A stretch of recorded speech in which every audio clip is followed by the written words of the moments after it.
vislabākā peļņa noteikti ir fiksēta peļņa. Bitcoins krīt un nokrīt līdz 60 000, par ko biju minējis iepriekš, un šobrīd veicis tādu mazu nelielu atspērienu, vai Bitcoins var krist vēl tālāk uz leju? Jā, un tā nākošā zona aptuveni 47, 43 000. Vai mani uztrauc tirgus kritums un Bitcoin kritums? Tad runājot par pašu Bitcoinu, tad tas man nesatrauc. Mana vidējā pirkšanas cena ir 33 000, un mans mērķis nav nopirkt apakšā un pārdot augšā. Mans mērķis ir akumulēt Bitcoinu, uz Bitcoinu rēķina paņemot aizdevumu. Kā es to daru un pie kādiem brīžiem es akumulēju Bitcoinu, ieraksti komentārā interesē, nosūtīšu tev linku, pēc kura indeksa es vados.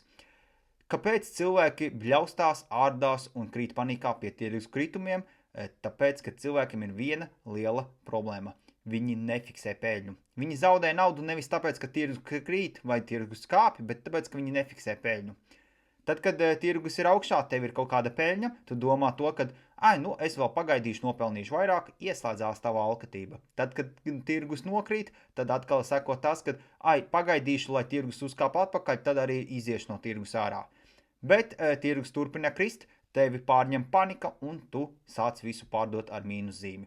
Tāpēc uzliec savu stratēģiju, nekrīti panikā un arī nekrīti alkatībā. Bet vislabākā peļņa noteikti ir fiksēta peļņa.